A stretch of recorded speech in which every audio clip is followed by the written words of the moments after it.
Oh, so we will be on the air. Yes, we are live. Okay. Hey, everybody. So yeah, this will be live, but then I hit record and we do it as a podcast as well. So we may have some great, we usually get great questions from the audience too. So hey guys, everybody in DLive world, how are you? And YouTube.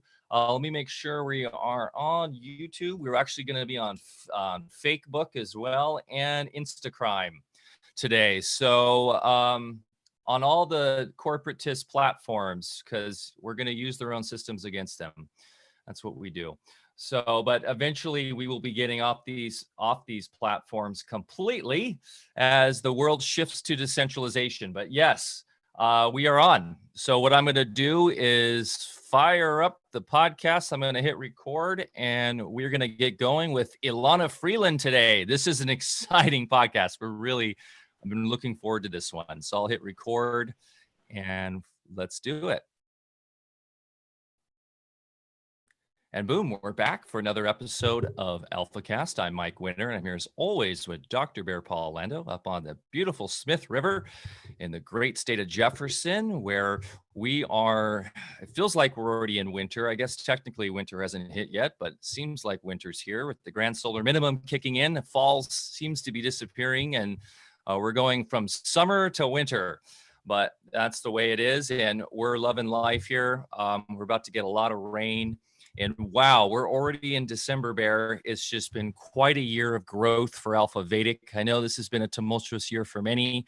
For us, we've been riding the wave and have just been so appreciative of the growth that we've had in our community. And we say thank you to all of you guys who are supporting us on Telegram, on Discord, watching the show, joining us live on our AlphaCasts, buying our products.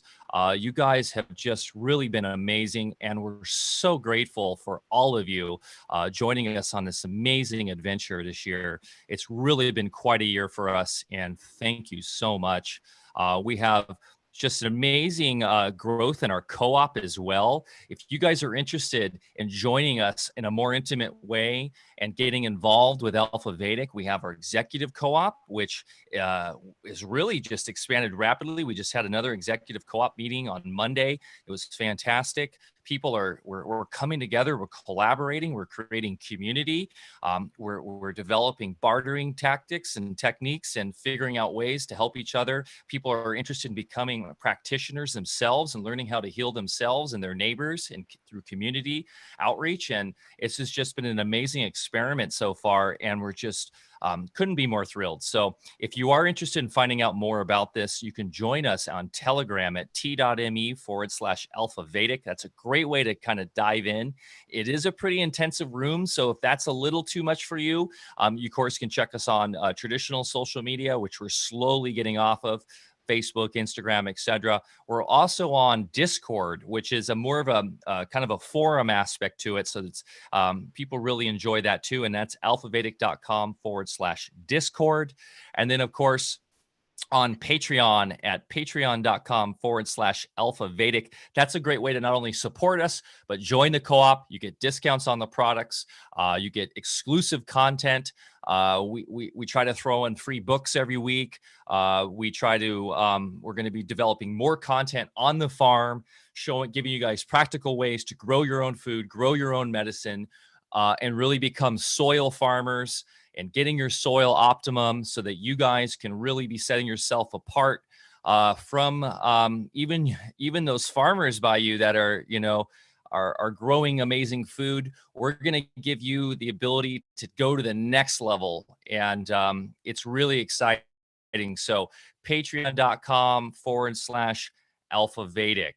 And of course, you can buy our amazing products. I'm wearing our Electric Universe hat today, which is an exclusive. This is a limited edition, but we've got a few different hats. We've got an amazing cut and sew T-shirt that Bryden Lando, Bear's son and co-founder of Alfa Vedic, is putting together. We're going to have a whole merch line coming out in 2021 with really cutting edge, really cool stuff. You can be a walking signpost for us by wearing our stuff. So it's really fun. We're having a lot of fun with this, Bear. Speaking of fun, today's going to be a really fun talk with our guest, Elana Freeland here, author of the amazing book, Under an Ionized Sky. I've got it right here. And it's actually, she's written a number of books, but this one is just fantastic. And it's actually, you can get it at on our book list at alfavedic.com/book list. So support Elana and us by going and purchasing it there. And let's get into it. Elana Freeland is a writer, ghostwriter, lecturer, storyteller, and teacher who researches and writes on deep state issues, including the stories of survivors of MK Ultra, ritual abuse, and invasive electromagnetic weapons. She is now perhaps best known for her book, Sub Rosa America, Chemtrails HARP, and the Full Spectrum Dominance of Planet Earth, and the sequel, which I just showed you, Under an Ionized Sky, From Chemtrails to Space Fence Lockdown, about the resurrection of the Strategic Defense Initiative, SDI, or the Star Wars Space Fence, as we know from the Reagan years. In Elana's own words, I came of age in the eyes of the 60s maelstrom. Like others of my generation, I didn't know what I was witnessing, but I do know now. I am one of many Americans still haunted by the unresolved public murder in Dallas that led to the criminal downfall of the nation. Sub Rosa America is the deep state history behind President Kennedy's assassination and descent of the United States into corporate fascism. In my early 20s, I discovered Chinese medicine and macrobiotics. At 25, I experienced a full-on mind-blowing vision of the etheric Christ during a college class, after which I was nominated for a Danforth Fellowship. 3 suits flew all the way from Washington, D.C. to question me about my etheric Christ experience, which is pretty wild. In the middle of my Saturn return, I discovered the works of 20th century Christian initiate Rudolf Steiner, which of course we talk about pretty much weekly on AlphaCast, and began learning how to think with my etheric heart instead of just my intellect. To this day, I still follow these 3 paths of wisdom. Wow. That is a lot right there. Bear Lando, how are you today? I'm doing great. Thank you, Michael. Really excited about our chat today. And yeah, to the folks out there, as most of humanity is waiting for the other shoe to drop, here at the farm and in our little group, we're in 100% creative overdrive. And it's a perfect anecdote for all the fear and, the false narratives going on. So I feel really blessed to be part of this group and live in such a beautiful place. And I'd encourage everybody to tap into your creativity because, that's the name of the game is, certain folks trying to prevent us from going there. Elana, thank you so much for being here today and great chat. There's so many things I'd like to talk to you about. Yeah. When I go to in your website, especially the Sub Rosa, I feel like I'm going into archives of an old library, and I just love it. I love the whole resonance you've created with your site, and the information is phenomenal. I have my copy of your book here, which I absolutely love. So I'd encourage everybody to go there.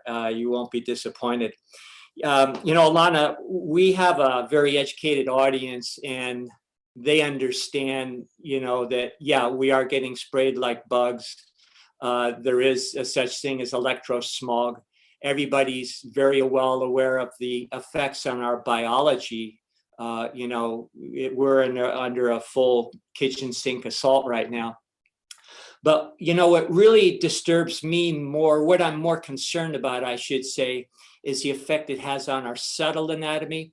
I spent many years and still do measure the subtle energies. They're not subtle at all, but we think of them as subtle.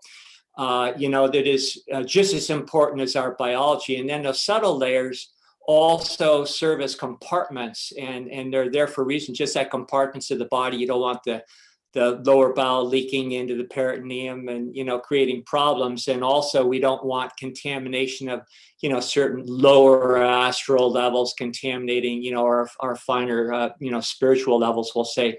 And so where I'm going with this is what's happening now in our atmosphere is creating an abundance of very noxious, as you know better than I do, waveforms that are very penetrating, and in the field of biogeometry, we call them vertical waves. and they have not only a penetrating quality that's not good for our biology, but they also act as carrier waves. And those carrier waves bring with them informational fields. And through those informational fields, I think it's beyond speculation that at certain levels, the folks that are behind all this nonsense are using those to carry the information they want into our psyche to create, their social engineering. And also it contaminates us or exposes us to the psychic realm, which is like the collective human landfill on the emotional level.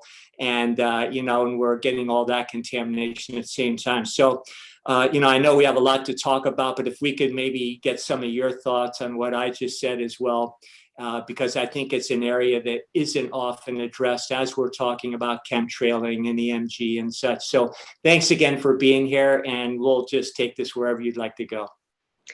Thank you. That was good to bring that up, because I know that I'm now finishing. I feel like I'm using the word finishing too long. Finishing the third book on geoengineering. And that book is entitled Geoengineered Transhumanism: How the Environment Has Been Weaponized by Chemicals, Electromagnetics, and Nanoparticles for Synthetic Biology. And I mean, it's a mouthful, but it's all connected. And when I started 10 years ago, a little over, getting involved in the chemtrails movement, as it was called then, and it was almost entirely an internet movement. A lot of us who are so-called leaders of this movement haven't even met in the flesh, but we've met many times through emails, videos, etc. And we've all been sort of on the same page. At the beginning, I was on the same page they were. I was paying attention to the sky and, brushing up my chemistry. I had a biology major in undergrad years ago. And I slowly over time, I went all the way from my friendship with Clifford Carnicom, who was the only independent scientist at that time, working on what was coming out of the backs of jets. And Clifford was living in northern New Mexico in the beautiful azure skies that they used to have. And he was collecting data from condensation and from his HEPA filter, and discovered these fibers that were obviously in these trails. And I became involved through, again, a serendipitous destiny move of someone introducing me to him because she knew I liked science and he liked science. And then we got very involved in looking through the microscopes, and we did the red wine test to see about the fibers in our mouths. And we collected as much as we could from people on a very low key scale. And when I saw the fiber out of my own mouth move in the water under its own motility, I definitely got the picture of the crucial nature of this, that it wasn't a matter of a few people having something. It was a matter of a completely geoengineered planetary event. And then I found out that it was daily. Then I followed Clifford's research. He had a bunch of papers up. He was getting hit every week by over 180 alphabet soup agencies who were all very interested in finding out what he could find out on his own with his shoestring budget compared to their multi-million-dollar setups. So that was the beginning for me. And then when Adam Parfrey at Feral House, I'd done some work for him when I was living in England, and he asked if I thought I could write a book on chemtrails, and that was how I started. But I didn't know then that there would be layer upon layer upon layer to geoengineering. And I didn't even have the term geoengineering at that time. But I began to, over time, first I wrote Chemtrails, HAARP, and the Full Spectrum Dominance of Planet Earth. That was in 2014. Then another couple of years and working with someone who had contacted me after that book came out, Billy Hayes, the very famous HAARP man. He had worked on the HAARP team to build the antenna arrays up in Gakona, Alaska. HAARP meaning High Frequency Active Auroral Research Project, an ionospheric heater, basically. And Billy was invaluable to me in pointing me in this direction, in that direction, in this direction, in that direction, to lead me back to the SDI program of the Reagan, George H.W. Bush, and Dick Cheney Troika, I call it, back in the 80s. And the SDI was, we called it the Star Wars program because it was a lot like the movies, but they couldn't quite make the jump to light speed yet because they hadn't prepared the atmosphere.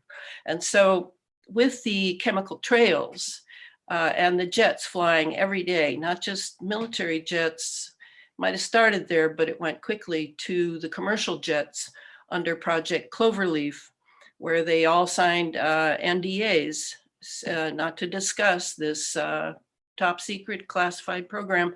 And it was, for a couple, 3 years, as I recall, we who were in the sort of cutting edge, leading edge of the internet movement were arguing about whether it was just in the fuel or if it was a supplementary system. What was, where were these fibers coming from? And it was, many egos were bruised, and we confronted this, that, and the other. And finally, I figured that out, and I detail that in this second book so that people can understand how that is done. So then the next phase was, okay, so we're getting, the space fence is enclosing us in this electromagnetic chemical soup. And then I discovered the nanoparticles. And the nanoparticles now have taken front and center for me because I've found definite patents, papers, conferences, military conferences, NASA conferences about the use of nanoparticles. And not just in cosmetics and toothpaste and any food, refined food that needs thickening. And, it's in everything. It's in new cars. That smell you get in the new cars, that's nanoparticles. It's ubiquitous. But that it was in biology and that they were very, very interested. And of course, that was bingo on the Morgellons that Clifford had spent 20 years on. And then I realized that Morgellons was a nanoparticle and that it had been weaponized as a pathogen. And then I realized that virus, which of course Rudolf Steiner, my other great teacher, assured me, and others, of course, he's dead. I like my guru's dead, I always say. He told me that the virus doesn't really exist. It sort of occurs in the cell when a nanoparticle is suddenly, in a way, weaponized by the fact that our immune system is weakened and is not really doing its job very well. So, it all sort of just came together all the way from the beginning when I thought it was just up there and coming down here, and to where now it's in our bodies. It's we are daily, I assume, they're still dropping trillions of nanoparticles in the stratosphere above us, and that those nanoparticles are all different specializations. Of course, Big Pharma got involved right away, and Big Pharma is a chemical company. Come on, it's a chemical phalanx, I would call it, of all the way back to IG Farben and the Nazis. It's much more than it seems. Just about every agency in the US government is much more than it seems. So then now I'm on the next book, where I'm going into where the second one was going into the details of how the Space Fence SDI program has now captured us in a prison, turned the planet into a prison planet. And the 5G and 6G being just another layer of this, a very important layer, I might add, because those, especially the 6G, but 5G as well. 5G is sort of the matrix for 6. And this will now give them the power over the interior of our bodies, including the DNA. So that's kind of the picture of geoengineering that I keep trying to correct. Everybody thinks it's about weather. And a lot of our leading edge have concentrated on the weather, and I'm not faulting them at all. That needs to be concentrated on. But there is so much more to it. Electromagnetic experimentation going on, all the different terraforming going on, not by aliens, but by alien human beings who are, using California fires with lots of nanotech in those fires.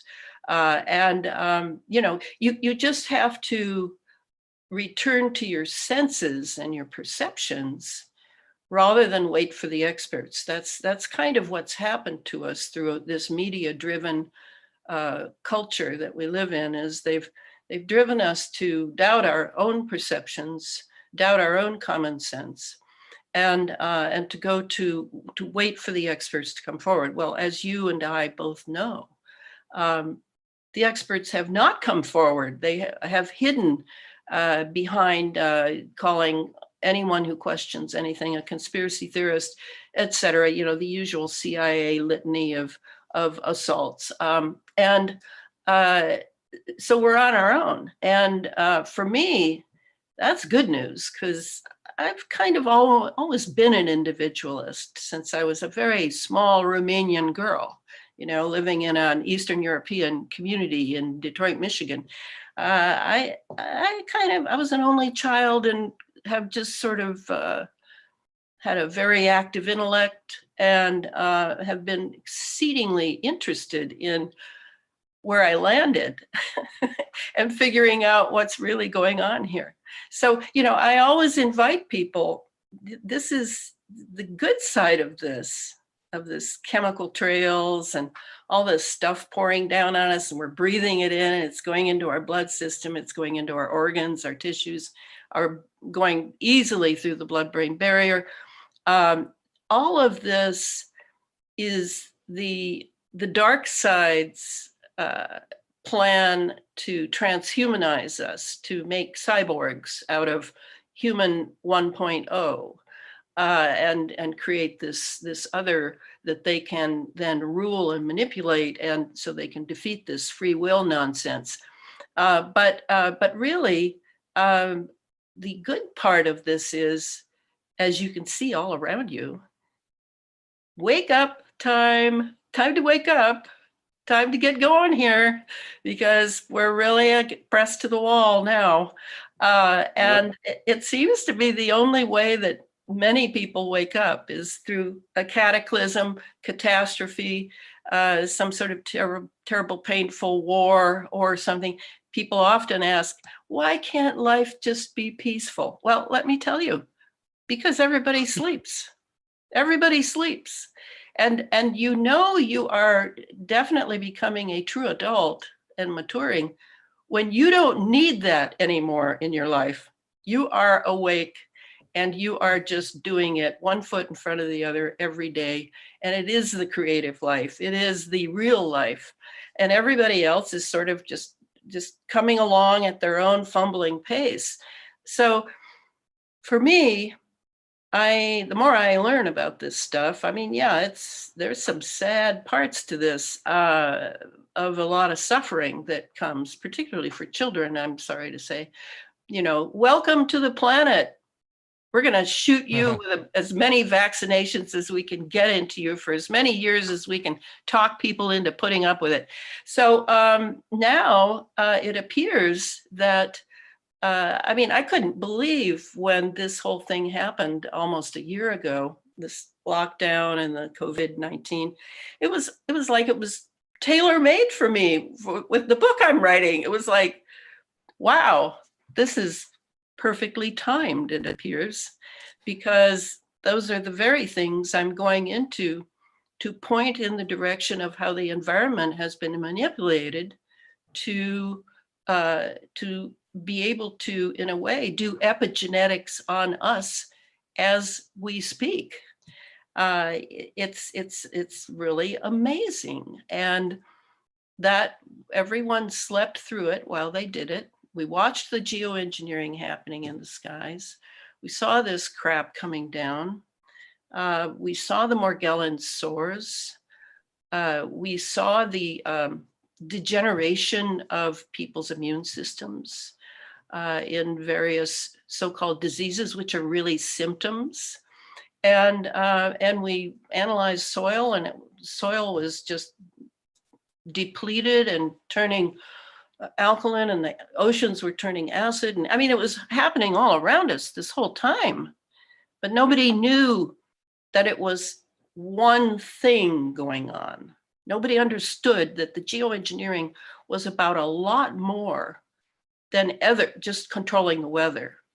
It was about full spectrum dominance. And that was the title of the first book, The Doctrine of Full Spectrum Dominance under the Secret Space Program that Catherine Austin Fitts has talked about for years. So I think people are now, the good thing for me is with all this, whether you're on this side or that side and you believe, the T word becomes, ooh, all of this begins to reveal this elite ability, unlike the people, to concentrate for years on one objective and to draw all their resources through blackmail. There is nothing they won't do to achieve their goal. And meanwhile, we get distracted, we the people get distracted by this and that, because we're here to live a life. We're not just here to dominate a planet. So, it's a very different construct of what we're facing. And it has taken us a while to figure out how best to meet this, to face it, to put all the pieces together that, like, Osiris' body in the famous Freemason Egyptian myth of Isis and Osiris, where Osiris' body ends up all over the Nile Delta, and she's running around picking up little pieces. That's kind of what we've been faced with in our process of initiation to the 21st century. We've had to learn to run around and pick up little pieces and go, hey, wait a minute, this looks like it might have to do with this. Yes, it does. So that's been my life for quite a few years now, of just putting pieces together. And if the book is, I just received an email yesterday from this wonderful Serbian journalist who several months ago informed me that Under an Ionized Sky is a text in the Technological University in Serbia for looking at how Tesla's technology has been weaponized.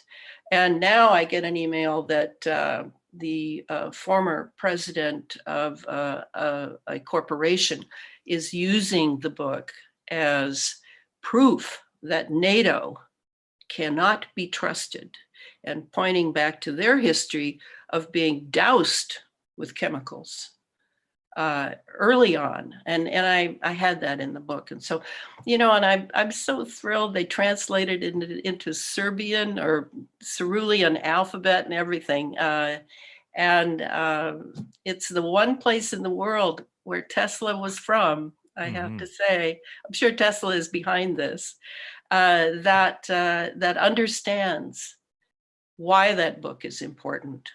Because here we are in the West, where nobody reads anymore, nobody can concentrate, nobody can, but Elana, there's so many footnotes.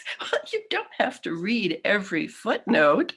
That's there for the people that want to go deeper. Well, your footnotes are great, though, because they're not just a regular footnote. You do put a lot of context in your footnotes, I've noticed. Yes. And someone who's a deep researcher myself, I'm reading the book and I'm only like 80 pages in, and normally I'm like scanning through stuff, but it's just so much depth of input and knowledge, which is so important with this topic, because there's so many naysayers out there that just can't wrap their heads around this still to this day. And that's what I was telling Bear before we started the show. What's so important with this show is we want to set this finally, like, to all the normies out there, listen, we love you. And we got to get over the idea that these don't exist. Okay. Chemtrails exist. Project Cloverleaf's real. This has been compartmentalized for decades. The secret space program exists. As you mentioned, Catherine Austin Fitts has been brilliant at showing how the money has been hidden and where it's gone. Trillions of dollars. Imagine what can be done with trillions of dollars. That's why we look up and see this program going. So this book, Under an Ionized Sky, and the one before, which I haven't read, but looking from this, I assume it's the same style, is just so rich in documentation. You're not just writing a novel here or a nonfiction piece. This is a very, very specific piece of scientific literature, I would say. So props to you, Elana, because it is something that I think everybody should own. And I love the footnotes. So thanks for that. And in the chat here, people are saying, and here's a question I think is a great one for people to wrap their heads around. And maybe you can give a little insight to this. And I have my theories. These people who are involved with these projects, and we'll get into the compartmentalization and just the rule followers, the order followers later, but the people at the top that are behind, that are on top of a lot of these secret space program, dark ops, military projects, the many who are very lost in their own intellectual space and not seeing the holistic, aspects of this. How are they not concerned about having the fallout, the Morgellons, all this stuff themselves? I know as Alpha Vedic, we provide tools and stuff to protect ourselves against this for our own biology. But what is their thinking on that? Is there terraforming and destroying the planet and everything? Are they just so ideological about it that, and maybe this might play into Steiner and the Eighth Sphere and Ahriman and all this stuff, and maybe they are just completely captured by that entity itself? Or are they? Or are they robots that don't have to worry about it? I mean, what is their idea? Because they're on this planet too. And that's been one of the big kind of counter arguments that I always face with this topic.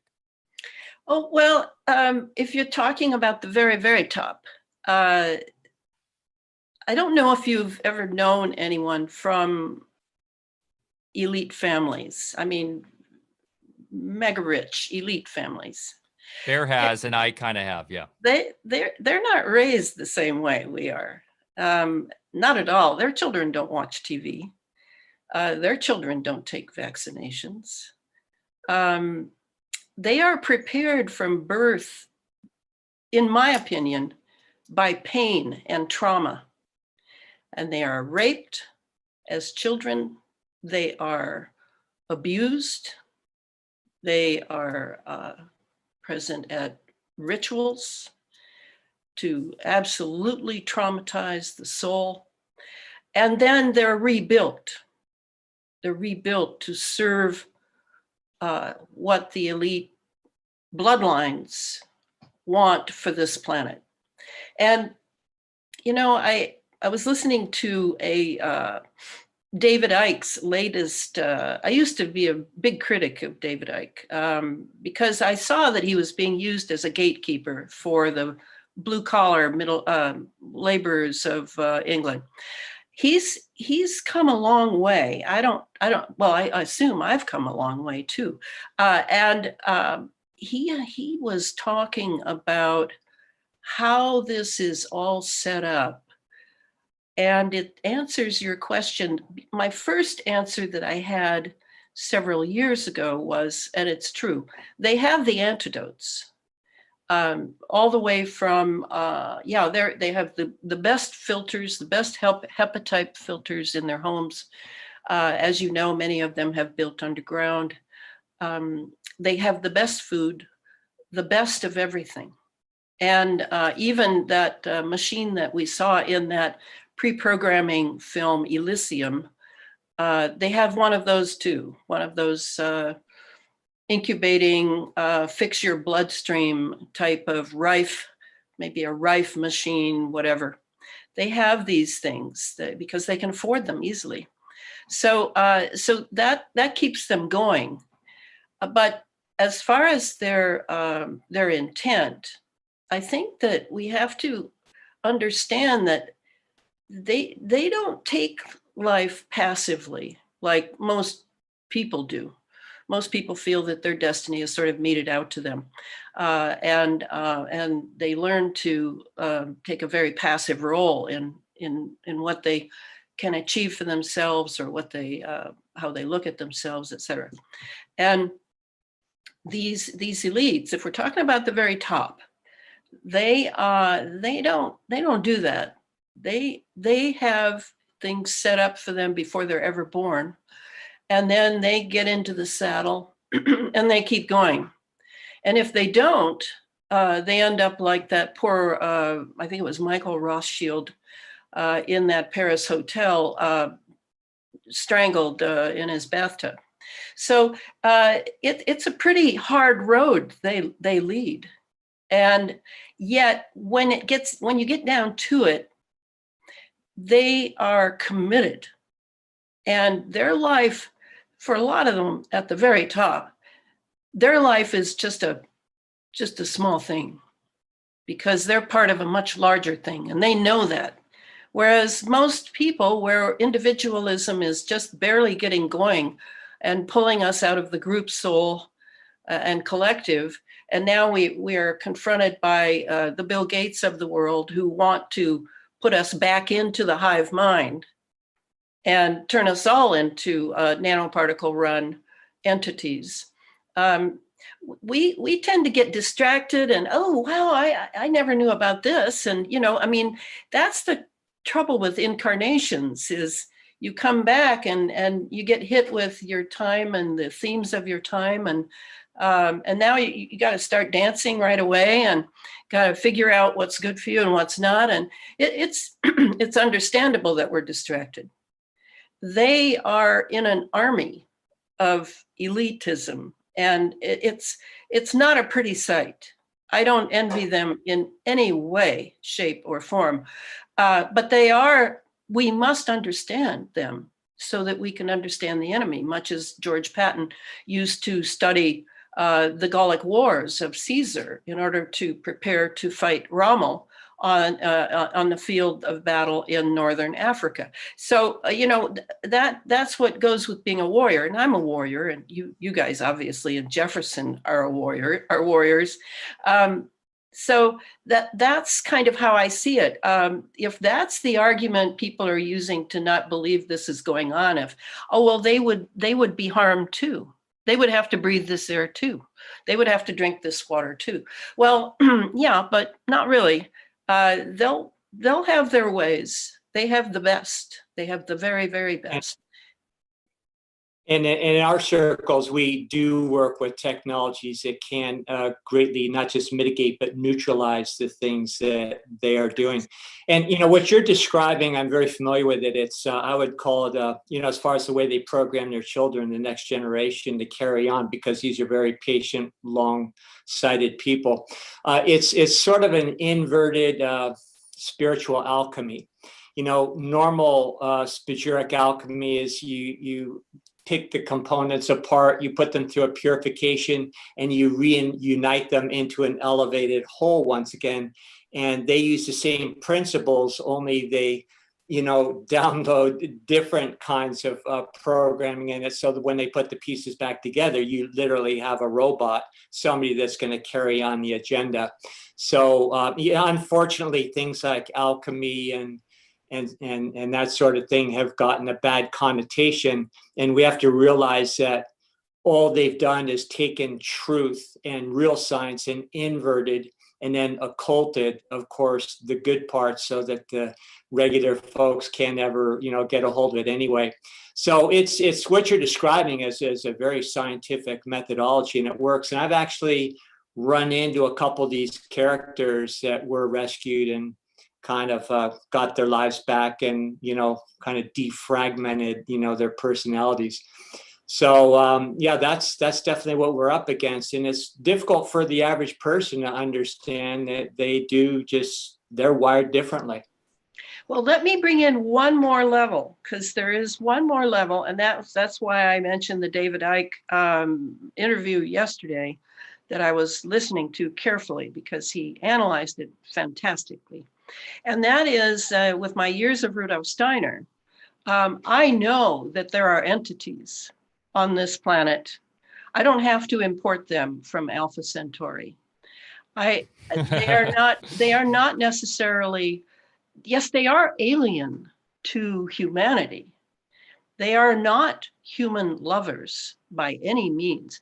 Rudolf Steiner once said an amazing thing, and it's strengthened me so much.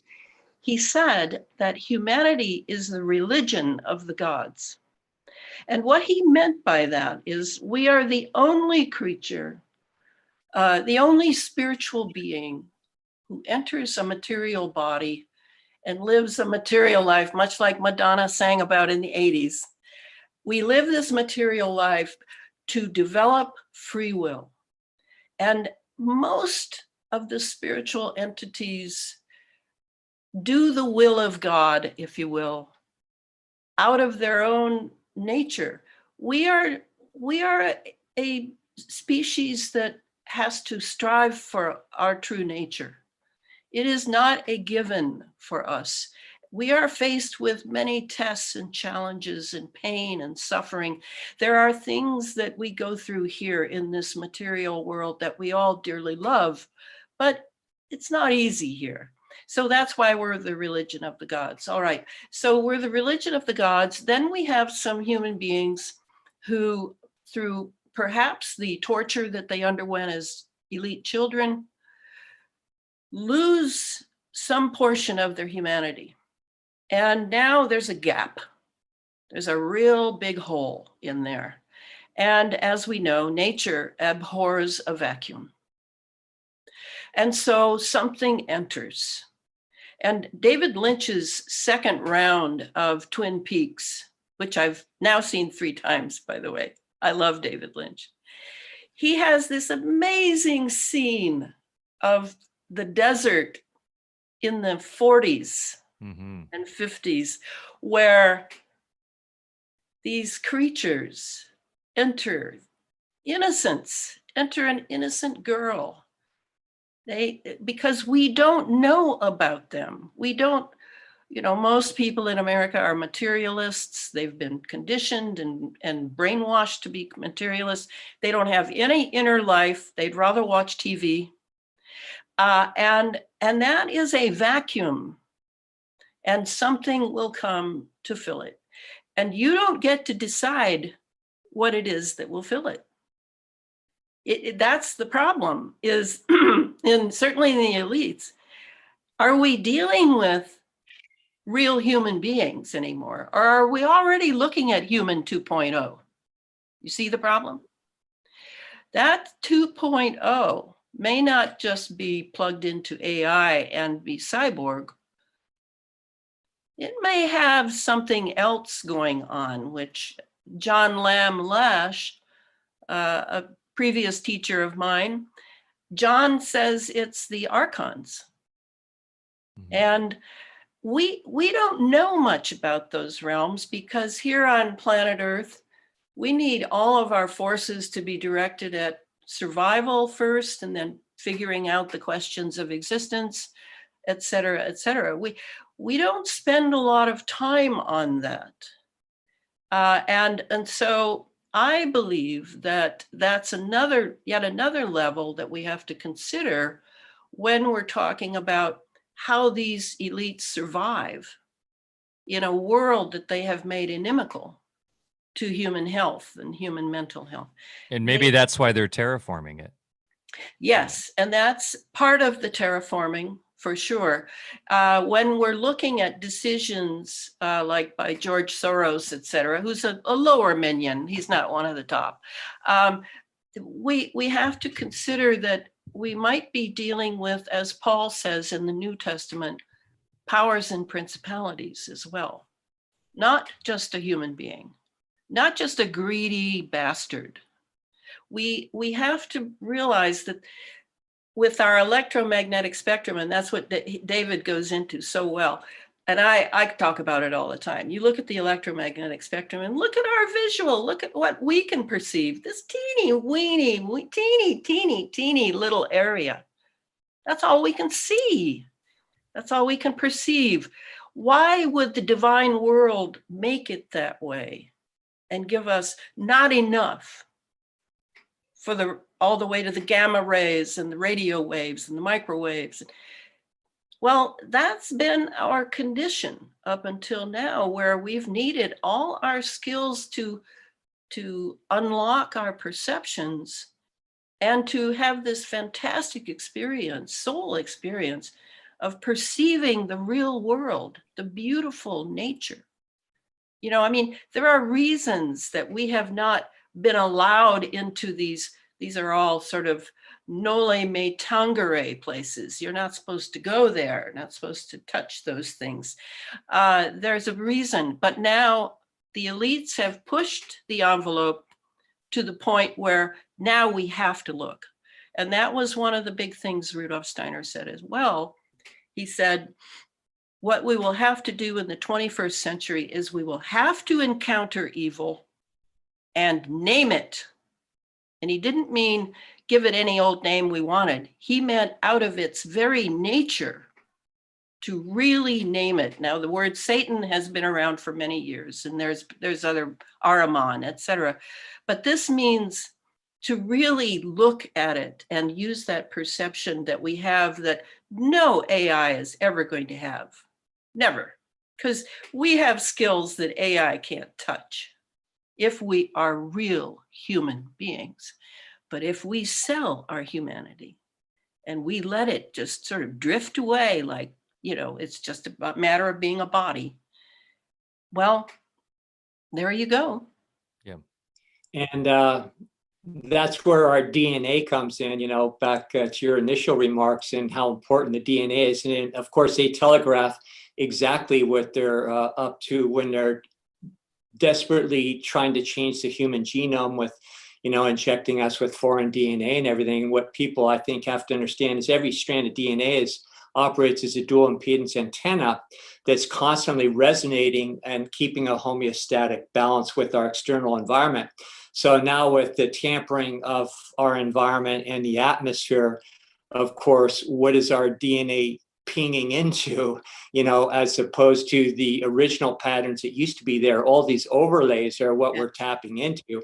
And then, of course, it will be, a complete system when they have changed our DNA as well. And perhaps it's not a good idea to put insect and animal DNA into us. It is not capable of perceiving into those greater bandwidths in the first place.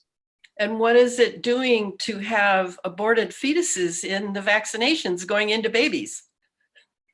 Exactly. I mean, really, really look at that. Is this one of Steiner's warnings of looking at evil? Yes. Yes, Yeah, it is. it's the disassociation from the etheric body, from our source, from, we had Tom Campbell on last week, and he's an avid out of body explorer. And that's part of our analog connection to spirit, to Gaia, to the entire nature. And this is the mechanistic, transhumanistic, robotic, digital versus the organic, natural realm that we integrate with as soon as we come back onto this planet, into this sphere. And that's the war. It's the eighth sphere. It's what Rudolf Steiner warned about, which is going into a completely fake digital realm, which is where they're pushing, because, and there's so many great historic, religious traditions that talk about the fall of these elites that got disconnected from their etheric body, from their ability to touch source. Yeah. And so they are in their own way reincarnating on this in their own cycle, and they are off the wheel, or they're stuck on their own wheel, where we can transcend, we can vibrate up in whatever you want to call it, if it's terms of harmonics or other elevated transcendence or whatever. We have that ability to do that, and that's what makes us so powerful, where they can't. It's like this, like deal with Lucifer or whatever, tradition you want to go with. And that's the war we're seeing. And I feel like it's all coming to a head right now. We decided to come into this realm right now because we're warriors and we want to be here. And that's what's so exciting about it, is because what do you know? It's all coalescing right now, December 21st, the Great Conjunction, going into this new era, this new epoch, going into the air, finally into the age of Aquarius, right? So we are here at the cusp of the great change, and it's all happening. And right when COVID hit, I was like, oh, that's right on target. That seems to make sense. Bear and I were like, yep, we've been talking about this for a decade. We knew this was coming. And so anyways, back to the whole chemtrail thing, it's, for me, it's just wild because it's beyond the the whole thing about global warming and using that as a cover to pollute and make weapon systems and all that. But the AI transhumanistic agenda seems to me to be the darkest one, because that's creating the overlay for the new kind of technocratic robotic realm, right, where we are completely stuck in this eighth sphere that Rudolf Steiner talks about, or in this kind of like AI controlled virtual reality that disconnects us from our ability to touch, tap into source, reincarnate, and transcend. So that for me seems to be the most important aspect of this war right now. Yes, and I would just stress that the human being, a lot of people hate humanity and have fallen prey to these vacuum tenants. Sadly, they don't understand that we are connected to our Mother Earth like this. And when she is attacked, we are attacked. And when we are attacked, she is attacked. That's how close it is. That's why we've had for thousands, tens of thousands, millions of years, these wonderful daily rituals with the earth of growing our food and tending our children and tending animals. And this was all the ritual of caring for the earth and the earth caring for us. And so now we have an enemy, she and we both have the same enemy. And if you look at just the structure of it, without looking at the spiritual antecedents of it, I mean, the corporation is a travesty. Because, the small corporation is one thing, where you have a single ownership or an LLC or something. But these giant corporations, these are what a wonderful Italian Steiner person, when I was living in London, gave me this great term I had not had. And it's an esoteric term, egregore, the term egregore. Yep. Yeah. And these corporations are like big pharma is the best one. They're just big, giant spiritual entities now, composed not of anything from the divine world particularly, but from the will of the people that have been eaten by that corporation. And that includes the people who go to them, like hospitals. The hospitals they're egregores. They eat people, and the people who go there and still kowtow to the system, it just makes the egregore greater and bigger and more powerful. So to me, that's one of our major problems. If we're looking systemically at the United States or any country, but I can speak for this one pretty well, got a big problem there because these egregores have devoured the government. There is no government anymore. It's all big bucks everywhere. And then without the knowledge, because everybody's materialistic, without the knowledge of the egregore, how can you possibly fight it? How can you possibly, well, you could begin by pulling your resources back. You don't go to these things anymore. You don't give them your dollars. You find your own way. And even if it means that you eat less, you leave them to die of atrophy. One can hope that that could happen. But well, the ironic thing is, though, Elana, you're going to eat better because if you grow your own food and you network and stuff, you're going to eat, because food's Frankenfood now. Anyway, sorry to interrupt, but that's, it's empowering. This is all empowering. You're back to the earth. I mean, it's just that you've gone back to the earth, and that's the key. That's the key. Is we are not evolved to the point where we can do without Mother Nature. No, we're not. And when we are, Steiner says, in the Jupiter period, when the Jupiter period comes thousands of years down the road, though a lot of things he said were far down the road have now come early. That is Ahriman's nature, of course. But anyway, so the Jupiter period, the period when he says, you will not be able to sleep at night because if you know someone is in pain. Now, that's a pretty far cry from where we are now. When that period comes, the earth and the humanity that is connected to it, we will go. But we're far from that. And we must conserve what is our connection with the earth through this. And of course, when I saw the chemical trails, that was one of my very first thoughts, being a Steiner person, was, wow, this is a full assault on the etheric body of the planet, and therefore our etheric bodies. And that, I'm sure they know what they're doing. This is not accidental. This is not the big boys with toys who, oh dear, we goofed. No, this is extremely intentional. And it's a play for being gods on the earth. We all know that. That goes with the psychopathy that they are all now suffering from. That now that many of the top dogs are completely possessed, would be the word I would have to use. We know history repeats itself. So how much of this is overlays repeating from past civilizations such as Atlantis, and how many of the same characters are back in uniform doing the same thing over again? I know you delve into that as well. Yeah, I can't go back that far. I sort of stick with the period of history that that's my watch. It's like the Sub Rosa America series.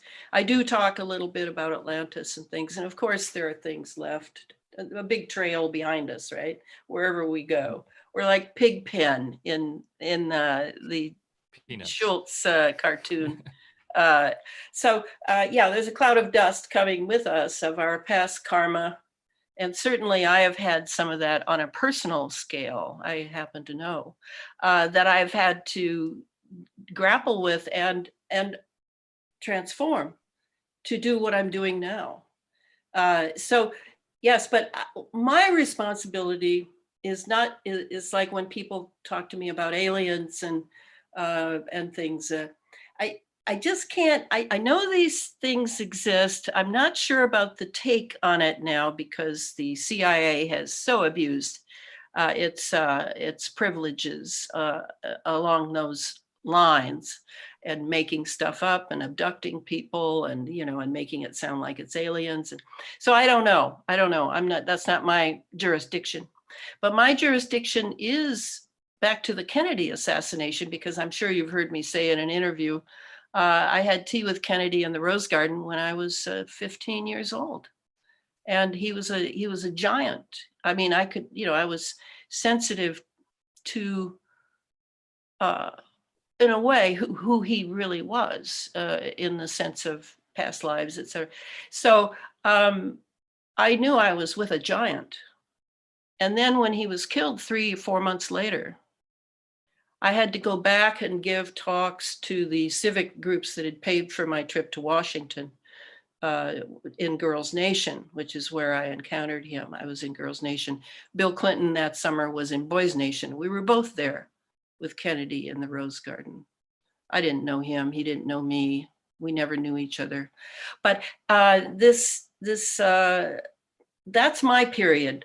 So that's how Sub Rosa goes from that period to, and then I weave in the future, coming to talk to these young people, going to Dallas to see where Kennedy was shot. I weave in what I already know about where we are. The irony of that, as long as I'm on it, is that I had that dream about 2019. And that I actually started out the whole 4-book series in 2019 because of that dream. There were the numerals 2019 were about 4 stories high in front of me on a dark night in the dream, and they were on fire. And now here we are. I mean, it's just unbelievable that. And when did you have that dream? 1993. So we're right on schedule, according to Sub Rosa. Sometimes I have had the little paranoid thought that they're following my book's chronology, but no, they're not doing that. Can it be that I can't deal with the ancient past, but I know the karma of having left a sitting president, murdered in the street, shot down like a dog, and not one person has served a day in jail over that.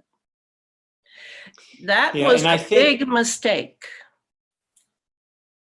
I was just going to say, younger generations that weren't alive at that time, I don't think they can fully appreciate how impactful that was to us that were there. And even at that young age myself, I just innately knew that this was the beginning of something.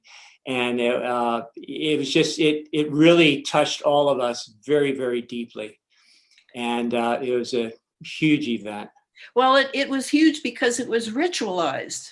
We didn't know that then, but it was ritualized. And that's what I've pointed out in Sub Rosa, but also James Shelby Downard. And I've talked about him on the air before, of this amazing guy who gave us the insight into what Freemasonry in America really is. It's a criminal gang, is what it is, at every degree. And to have seen three of our heroes of the largest generation in history, the 60s generation, each one, bam, bam, bam. John Kennedy, Martin Luther King, Robert Kennedy, shot down, done. All of them by the American gun, and none of them by the people blamed for their deaths. So you had this huge assault on the largest generation in history. It just crippled my generation. That's when the drugs really took off, and all the street action, and COINTELPRO, all of it just big time took off. Now that was a three. That's the death of the three kings, I call it. They were all ritual. John Kennedy, 11/22, November 11th. Martin Luther King, April 4th, 4/4. Robert Kennedy, June 6th, 6/6. Come on, wake up. Don't you see the numbers? Don't you see what they're telling us? And I was even telling a high school class about it once. I didn't teach there very long because they didn't want anyone telling the truth. But and a girl at the back, I said, I said, I don't know what 8/8 was. What was 8/8?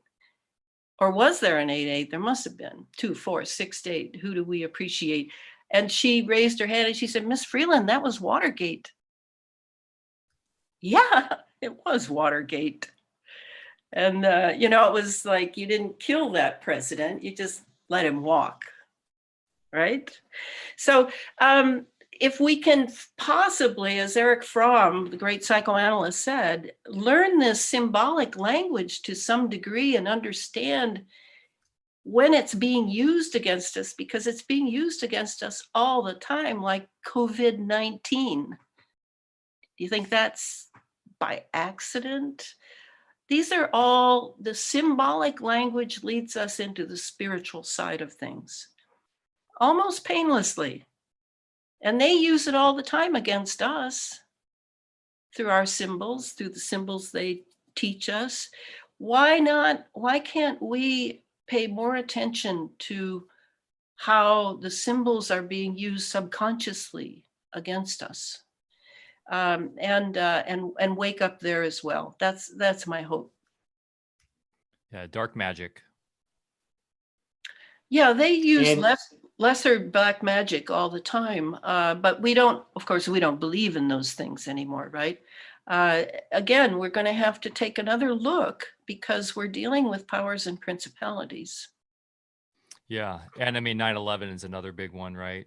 Oh, And yeah, loaded with it. And what you are so brilliantly point out with 9/11 is how it seems like more and more that it was a direct energy weapon that was used, and that of course plays into the chemtrails and the whole weapon systems.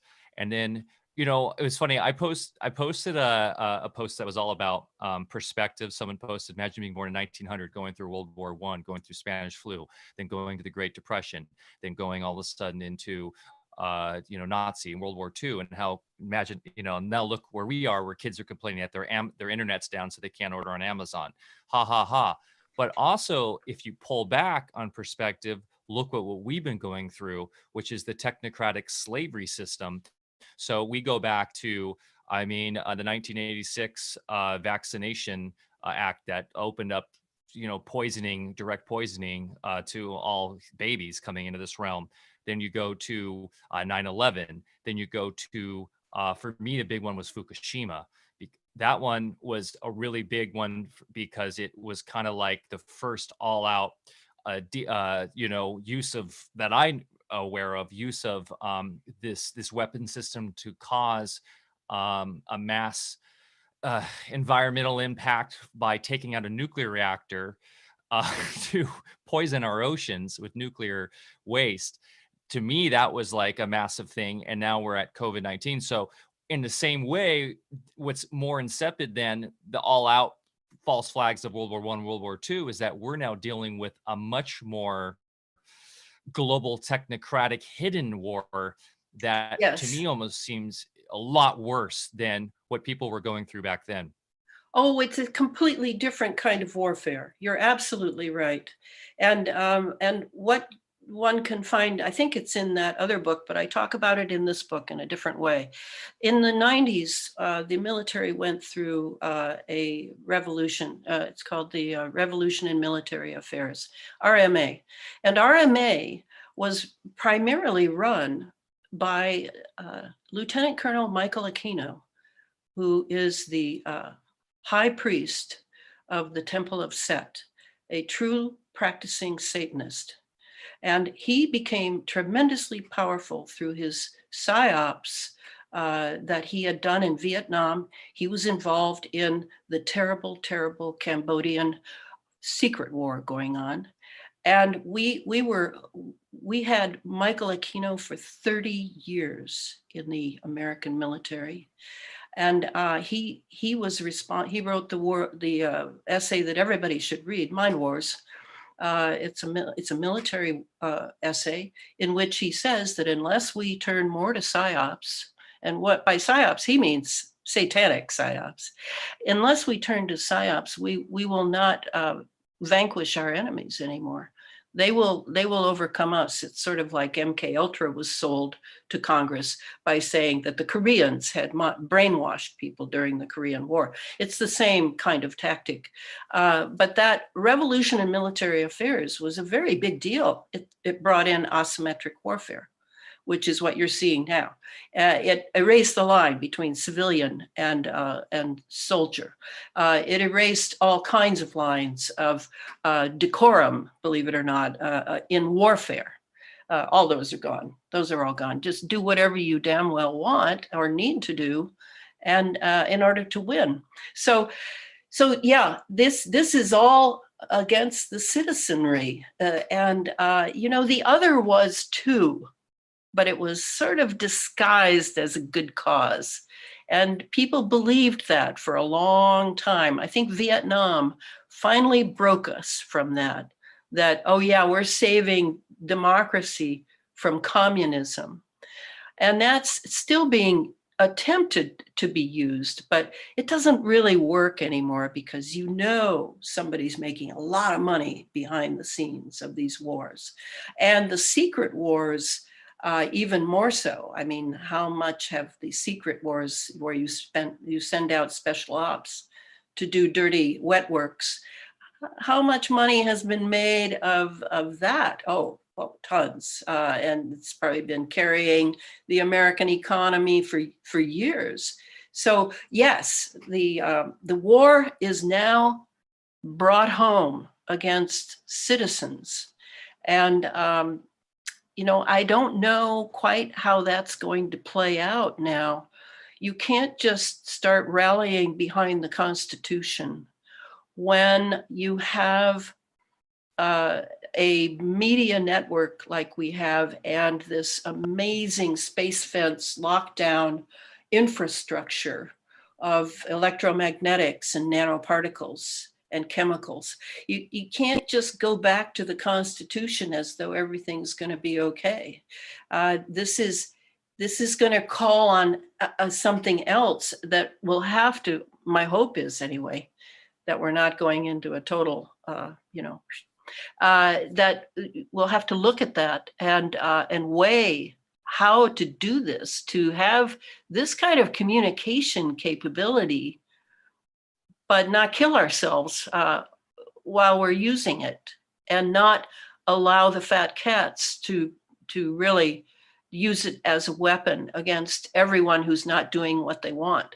That's huge. And we haven't even begun to open that can of worms. Not at all. Yeah. I mean, it seems like to me that the solution is first and foremost stepping out from the corporatized mainstream world. And that's what's been wonderful about this Cerveza bug for us, is it's really allowed us to push that message, which is get decentralized first and foremost. We need to decentralize all systems and take over. And we do have wonderful innovations coming. Like, I know that a lot of people in this space think blockchain is this like new way to control humanity, but it's like the wheel. It's like fire. It's just a new tool. And so depending on how it's used, it can be amazing resource for allowing us to get off centralized servers, get off centralized corporate systems. Right, but you're talking local now. You're talking local. I'm talking local and global. Yeah, well, I think local you definitely are doing. Yes. Global is just an idea. Yes. Right? Well, it has to start local. It has to start every local. Yes. Every local. And yes. that's a big order. That's kind of like saying, all right, here's real individuality. Now everybody start following it.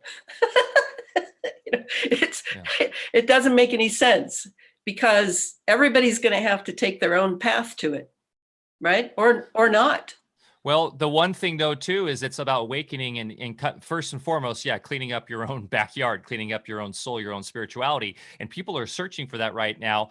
And there are with this, the funny thing is that with this technological expanse with the internet, we are able to create online communities where people can find each other from all aspects of the world, like our Telegram group, and people can support each other. And then they can go out in their little community and spread that knowledge to their neighbors and their family and friends, and then grow their own co-ops. And so, yes, we do live in a physical plane where we need to decentralize in our own little areas. And I think there's a mass evacuation out of the cities right now for people who are waking up. There is this schism right now of two polarities. Those are in the mainstream, we call normies, that are still believing in the narrative, that still watch CNN, that still go to the allopathic doctors, that still eat McDonald's. And then there's those who are completely defying all those systems. And common law is really important, status corrections. Everything we're doing, by the way, I haven't talked about this reunion summit we're putting out, is all about these solutions. We're putting out an online free summit that's talking about how to do all this, become sovereign. And so that's really important because that's going to allow us to at least start rolling the ball forward out of their systems. And the big thing, Elana, and I know you know this from Catherine Austin Fitts and what she talks about, is the economic side, getting out of fiat, getting out of the debt system, because that's what's allowed them to pay for all this, and all their lackeys, all the order followers, to have that debt system, which is just making money, printing money out of nothing, allowing them to fund with the secret trillions of dollars all of these operations. If we cut that from the source by going with our own commerce, whether that be Bitcoin or our own cryptos or gold or whatever you guys want to do, but we make our own currencies, we get sovereign. And that has to be decentralized so that we can share information and have commerce and have communication that isn't being disrupted, that isn't being censored, that isn't being controlled. So we're seeing it all come to a head right now because we see the Facebooks of the world that are all CIA controlled and operated, that are controlling with their fact checkers, all the information. And it's amazing because they're their own worst enemy. And that's something Bear and I have been wondering about. It's like with this vaccine thing, it's kind of against their typical strategy, which is the slow pot boiling, the frog boiling in the pot, slow incrementation of the slavery system. Why are they pushing so hard the vaccine thing right now? And the only thing that makes sense to me is December 21st, the Great Awakening, everything that's happening. They're trying to disconnect as many people from their etheric bodies, from their source, because they know their time is running short now. Very interesting. Yeah, I mean, just as long as you guys who are younger remember that this was exactly how the 60s generation was thinking. Exactly. We're going back to the land. We're cutting all the ties to the establishment. And then what happened to us? Well, they hit us. They hit us so big that the Timothy Leary drug CIA operation. That's the thing, though, is the one thing that this generation has now is we have the internet. So we have the ability to spread information quickly. Of course, they are trying everything in their power to stop that by controlling the Facebooks, by controlling the social systems. However, we have crypto nerds and people that are in the underground working on creating systems that are completely decentralized, where we're running our own networks and then we're able to spread information. So maybe that was the beta test. The 60s were the beta test. Our souls were testing it out.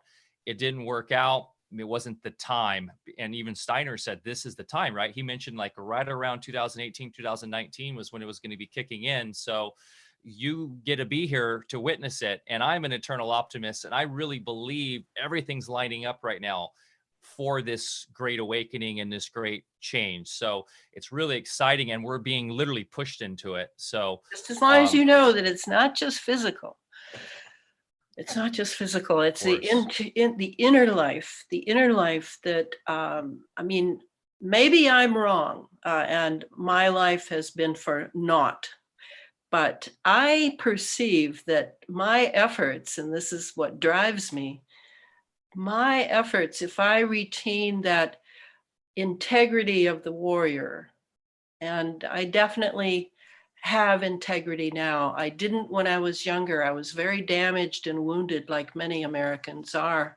And I was able to find my way through that and fix myself and get ready for why I really came. If I retain that integrity, then the spiritual world approaches. Because see, the spiritual world, a lot of people say, oh, that's nonsense because, why don't they, how could they allow all this? How could they allow all this stuff to go on? The spiritual world is a great respecter of human choice because that helps us build free will. And we are the free will beings. So they will draw near if you have a certain intention of integrity. And then you get some real juice. And I know you guys have seen it. I know you have in your own lives. You're at your wit's end and you've taken something as far as you can and it just looks like it's going to all collapse. And then, whew, here comes something. And that's kind of how I look at it is I fight so hard with I have no fantasies of winning. I don't sit around and think about what it's going to look like if I win. It's not a matter of winning for me. I'm older now, and it's a matter of just loaning my thrust to the spiritual world to do what thou wilt in the good way, not the do what thou wilt shall be the whole of the law bad way. This is how I work, and everybody works differently. The reason I brought up the '60s was not to diss you or anything like that. I get tired of the ageism of young people who think that my generation failed in what we tried to do, and now they have to figure it out. That is not what happened at all. And I'm really tired of that. I don't want to hear that again. Everybody hear me? I don't want to hear that again. I don't blame you. Thank you, yeah, Elana. And Bear will Elana, I'll echo that. Go ahead, Bear.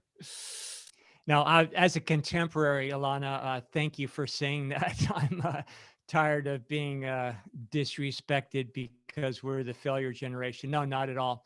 And I think your points about we were from a generation, it was very idealistic. We're going to change the world and everything. And in some ways, maybe we did. But I look around now at other contemporaries, and most of them just turned into yuppies and went to sleep. But there are, certain segments of us that are still alive and fighting. So, exactly. I think also, what Michael's saying, I have my own little take of it. I do believe in the decentralization and all that sort of thing because it does imply individuality at the same time. Yeah. But it really boils down to our intent. I don't have my own farm here and live on the land off grid because I'm afraid to run out of food. That has nothing to do with it. The reason why I'm here is because I enjoy it. It connects me to the land. And with that connection, I can connect to spirit. So I see in part of the movement, not everybody, but everybody's into prepping now. And we talk about spirituality and all those good things, but it's separate. We're still fragmented. And so I think when we get to the point where everything we do, whether you're talking about cryptos or farming or alternative medicine, like medicine, a lot of people over the years and to this day come to me because they want to hedge their bet. They're afraid to die or to be sick rather than understanding medicine as a vehicle to connect with spirit. So I think when we just flip that in our mind and understand and these days the technologies we use also understand that thoughts are consequences and everything runs downhill from that. And we're talking about entities too. Well, we all create our own little entourage of entities. They're not just from external sources. Disease is an entity. Yeah. It's an energy field that we have to be able to sit back and someday just see it as an overlay and then, take care of it on that level, than think that we're going to cure it with an herb or doing it, from reverse engineering from the ground. So yeah, it boils down to why are we doing things in the first place? And I agree 100% with you that it's all about spirit. And so maybe now's the time to put the two worlds together. And of course, many sources, including even in the Bible, they talked about this being the end time. And at the end time, there would be no secrets, no men for their actions. I like to call it the Klingon phenomena. When the monster is about to, to shoot, they have to materialize themselves. They come into full view. And I think that's what we're seeing now. Yes, I think that's everything's out good. in the open. Some people still can't see it, even though it's in our face. But, that's maybe not a bad thing either, because it's all a matter of timing and it's not everybody's time right now. Exactly. It's a process. It's a process. Mhm. It's not a product. And that's kind of how I always saw the 60s, was when people would sit around and talk about the ideals. I definitely knew that we were right, that the establishment would come down someday. And I think we're witnessing that now. But it may not be as we thought it was. It may be a little different. And that's something that, I think that the inner life is the thing that keeps us on the straight and narrow of our, of being able to see properly, not just with our ideals, which I still have them. I mean, I'm 73. I have my ideals, and they're the same as they were back then. They're just better developed now. And I'm stronger because I'm wiser and older, etc. But I think that the American suffers from, in my opinion, I was raised as a Romanian little girl. Remember, I was raised as an Eastern European until I was about nine years old, I would say. And the American, it feels they have to do something, to do it. And yes, we all need to do something.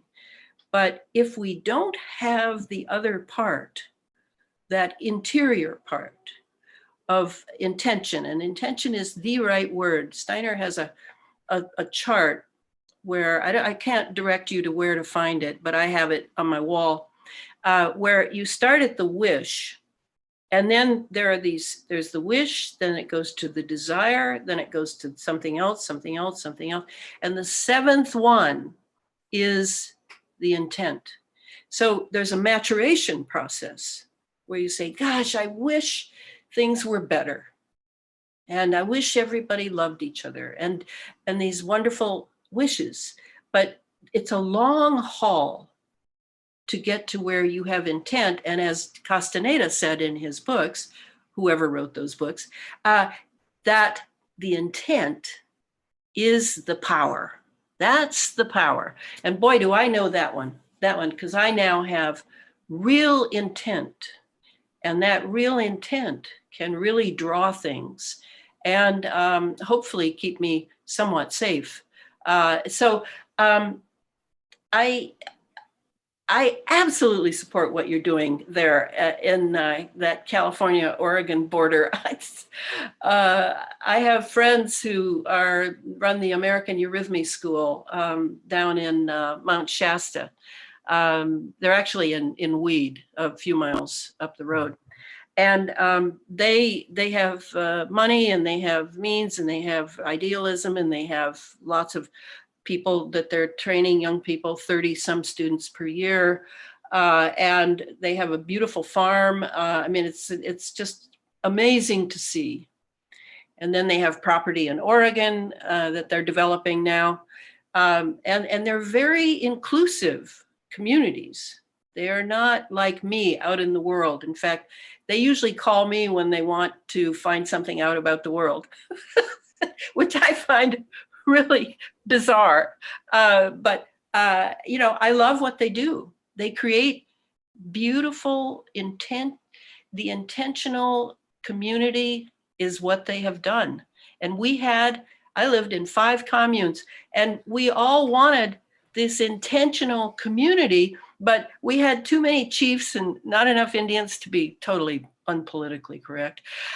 And we just could not get that together because we all had different ideas, and we would end up in, there'd be love affairs, and then they'd break up, and then things would fall apart. And, it was very messy and very childlike as we left the middle class strictures and the establishment, growing our own food, doing, whatever, and yet had this chaos that we had not worked out and that we had to work out together. So we never got to the point, but whereas with my friends who are running the American Eurythmy School, they have the same philosophy. They don't have to argue over that. Rudolf Steiner. And so everyone's working on Steiner, and those who find that too constrictive, they leave. And that sounds great. My job is the people, not inclusive community, I've discovered.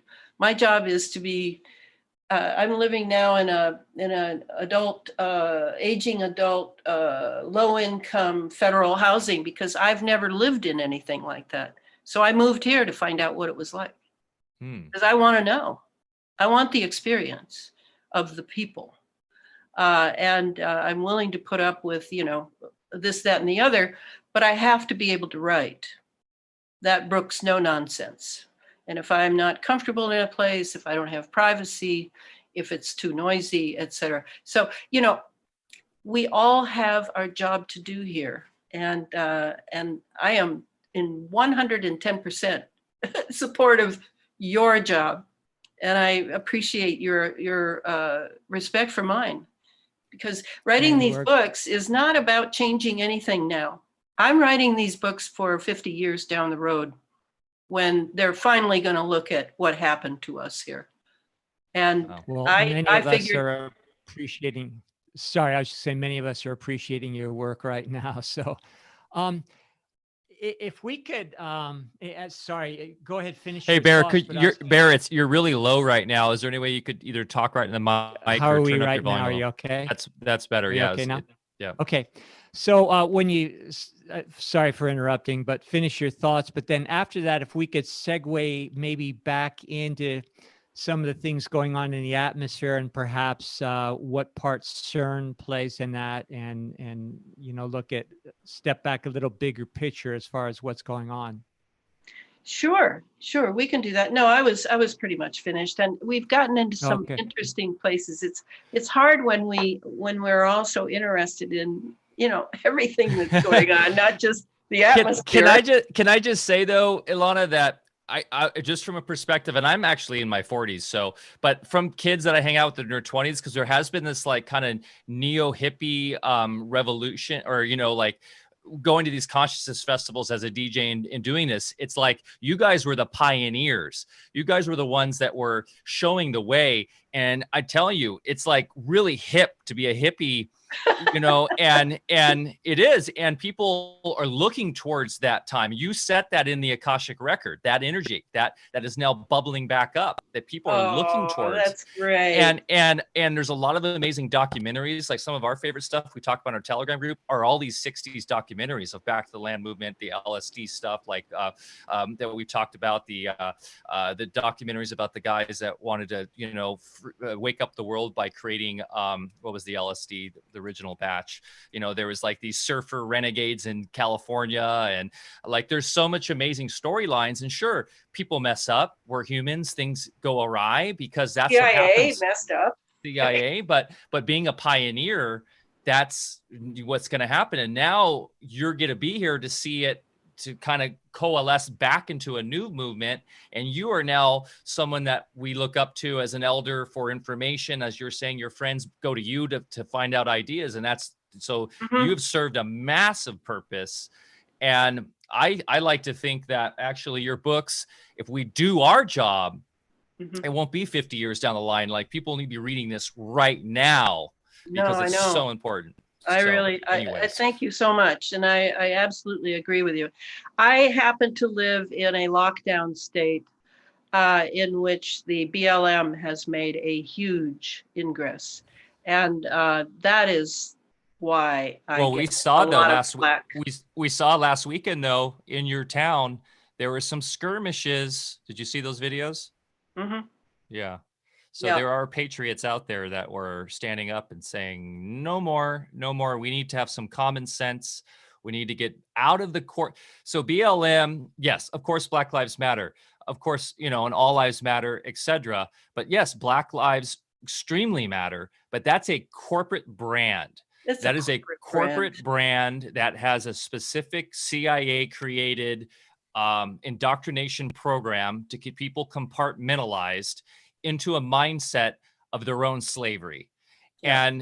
And when you have individuals that we have to get back to being individuals thinking for ourselves. And the one thing that you talk about that's amazing is compartmentalization. Mhm. And that is one of their biggest ploys.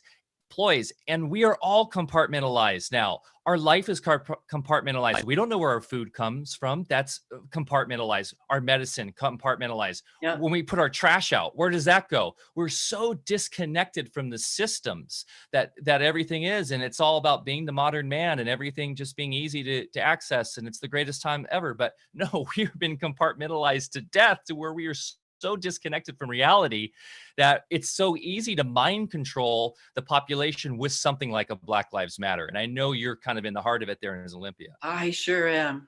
And everything you just mentioned, by the way, was the curtailing of our relationship with nature, the trash, the food, all of it.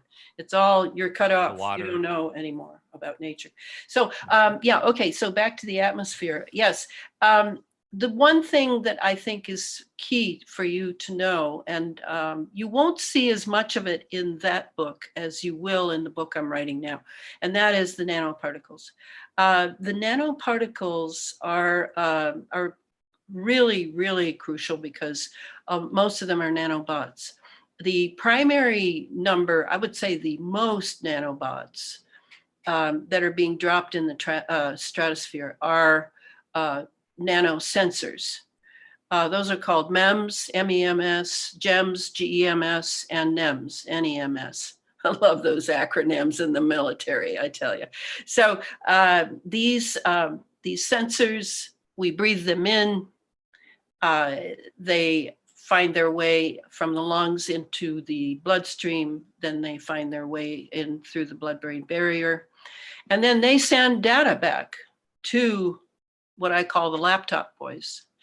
And that data goes into the big data pool and goes into the machine learning of the big AIs. Okay, so these sensors can also be, if indeed they are sensors, some of them are just nanobots, just tiny computers, tiny computers that are receiving instructions remotely and are prepared to do the work. And where you can really get a real picture of what I'm talking about, because these nanos, it isn't just their size. A nano is 1/1000th of a meter, very, very tiny. It's that they are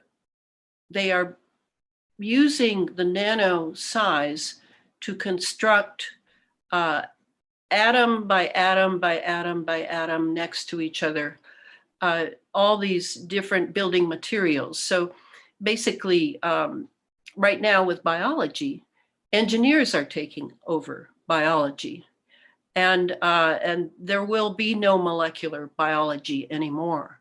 It will be digital biology, and it will be a matter of construction by the nanobots. So this is the problem. We're accustomed to parasites. We're accustomed to flora and fauna living symbiotically with us in our intestinal tract. We're accustomed to, having worms, having various fungi, and now it's machines, little tiny machines. And they are capable of being programmed remotely. Their instruction as creatures is basically wait until you're directed to do something. So they can cause, well, everything, heart attacks. It's a lot more than just cancer. Brain aneurysms, all the things that seem natural, like natural deaths, like a stroke. You don't die, but nanos could be used for that. They would then, they have their various programmings and they would go and do this, that, and the other. Where you can really see what I'm talking about, this swarm consciousness they have, and they do have a consciousness. That's the key. They're machines, but they're AI machines of their own ilk. And it appears to be due to their size. In other words, what I'm finding in the papers and patents and all the stuff I read is that because they're so tiny, they're right up at that quantum threshold. So what the quantum threshold means to me, and I'm very interested in quantum physics and, try to educate myself as best I can. But the quantum realms, that's where you get into the different dimensions. As you know, the universe is just loaded with dimensions of consciousness. That's really what the universe is just a giant consciousness. And these dimensions have various entities in them, of course, that are maybe more comfortable in those dimensions, or have different bodies and have different types of perceptions and all that, communications. And that's kind of what it means. So when I saw the footage from the Santa Rosa, California fire quite a while ago, I was watching the footage. It was a drone footage, very good. And I was watching the embers on the ground. It looked like they were blowing, right? But when I really looked more closely and ran it back again and again and again, watching it, I could see that it was more like a phalanx of soldiers weaving their way through a path of one house being on fire, another house not being on fire, a tree burning from the inside, and then another tree not touched. And I realized that I was looking at nanos. I was looking at someone directing the nanobots through the fire and carrying their fire with them. They were like the firemen in Fahrenheit 451, the firemen who start fires. Mm-hmm. And I was like, yeah. And I was in touch with Jamie Lee then, who did, I think 100 videos on the California fires. I mean, Jamie does great work. He's a videographer, and he had told me his channel is Plain Truth. Yeah, but it's been taken. He's gone like Plain Truth 1, 2, 3, 4, 5, 6. Right, and I think the videos that you would see for the California fires, the ones I like, are Paradise Lost 1 through Paradise Lost 100. I think it is. Very familiar. The one I recommend is that you see Paradise 51. Because in that he interviews an anonymous scientist who wants to retain it. And I did talk to this guy, so I do know he exists, and I picked his brain a little more on the phone. But he's very wary of his life, and he would like to have a few years left. So he talks about the nanos, and that's what they do. They swarm. Their consciousness exists not in singularities, but in swarms. So this is what we have in us, and they can swarm in any way they're told to swarm. So that's what, to me, the chemicals coming down, I would assume that now with this COVID thing, I would assume that we are being vaccinated with some additional chemicals coming down. Here in the Northwest, I just live in a constant haze. And when it rains, it's a very mild rain. Well, generally, sometimes there'll be a spurt, just big bunch, and then boom, it's over, kind of like in London. But often it's a very thin rain, but penetrable. And I often wonder what's in it. I don't suffer, and I don't know how other people are suffering or if they are suffering. I'm pretty isolated right now because I'm writing so much and have to stay on the track. But I do wonder about that. See, the problem with that is the vaccination. To me, it would be more like they are dropping parts that they're going to need that we breathe in that would further the nanotechnology in us. As far as the trigger, it's kind of like the trigger in the California fires was not a nano, it was a laser, or maybe it was a LiDAR. It could have been LiDAR as well. But anyway, we saw the blue beam coming from the sky. That was the trigger. That didn't do the fire. That just triggered and got the nanobots going and got everything moving. So we have to keep our eye on this because an aerosol delivery system is exceedingly fruitful and valued greatly by those who are running these programs.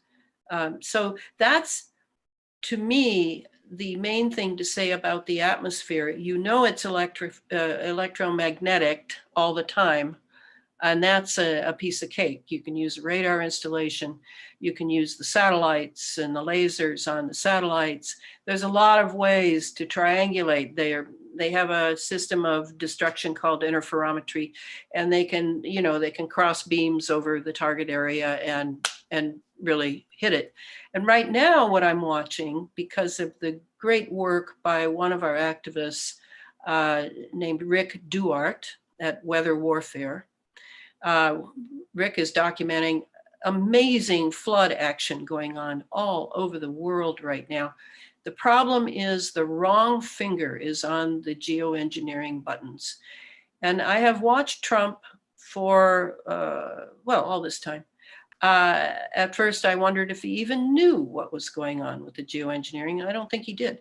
But how do you get the right finger on the button? Because the one good thing that has happened is this is the first 4 years of a president I recall in my lifetime where there has not been a war.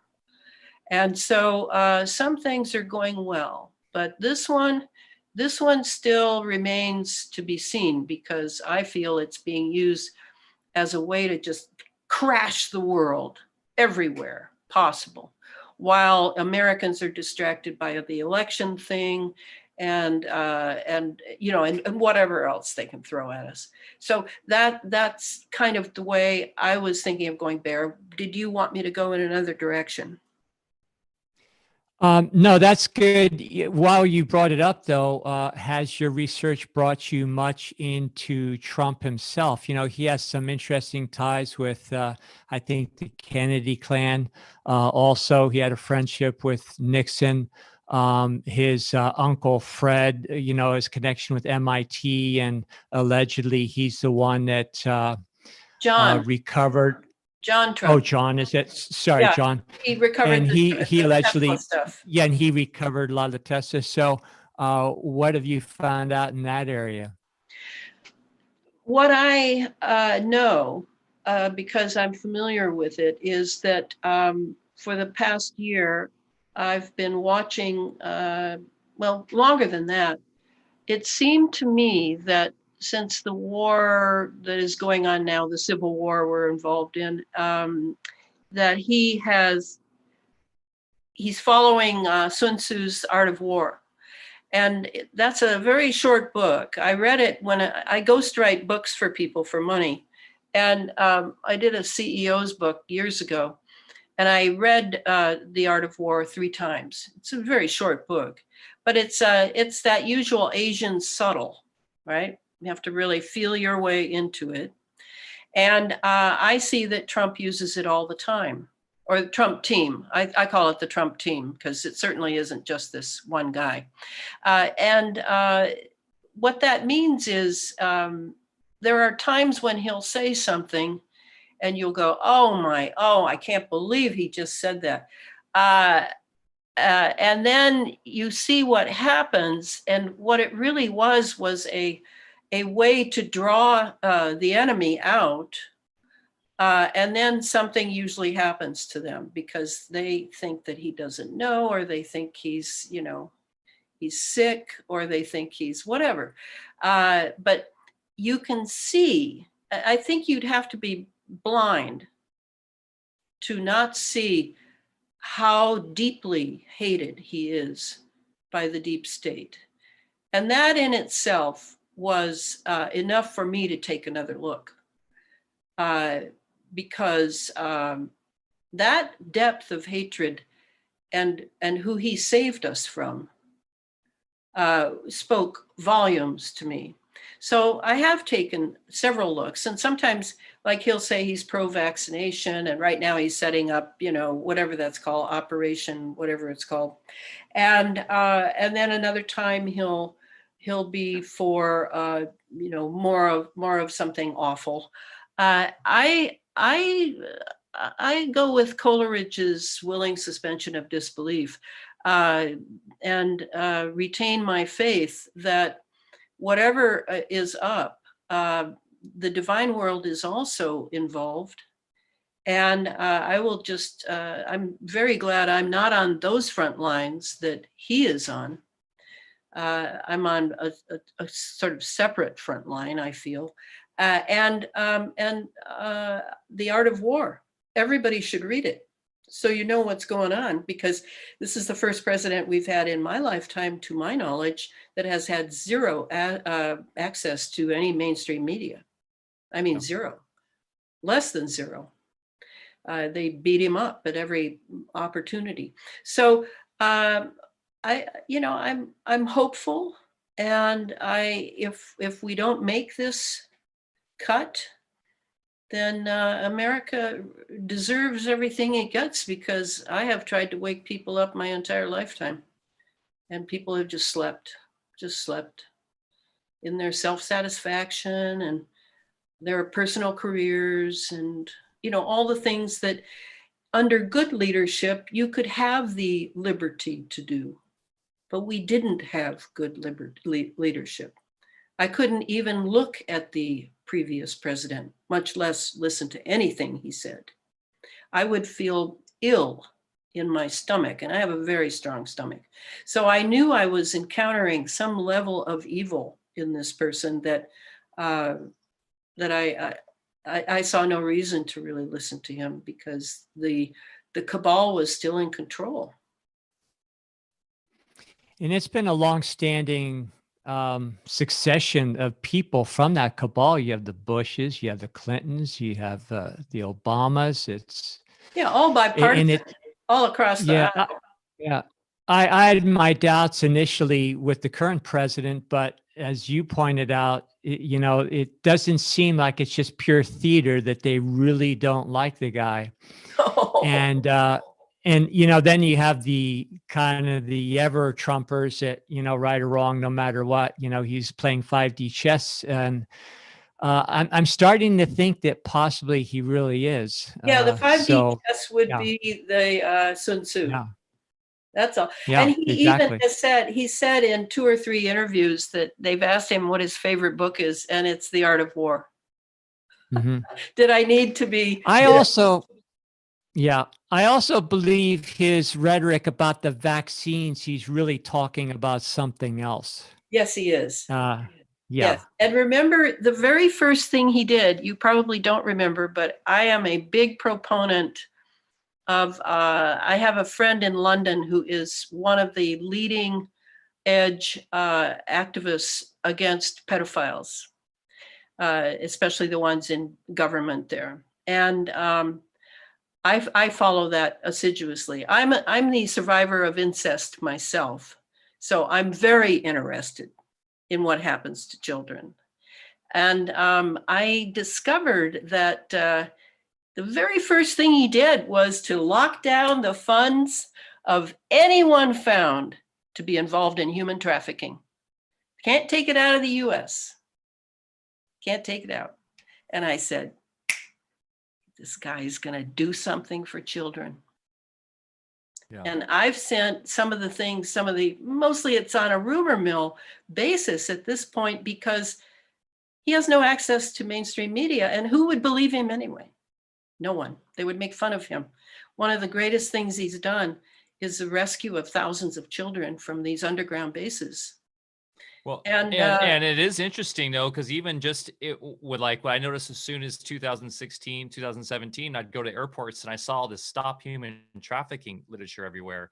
And it was yes, like, so there was definitely that was to the forefront, whether or not yes, people want to believe in the underground secret lairs of kids being tortured, no matter what policy was implemented moving exactly. forward to as this was a major issue.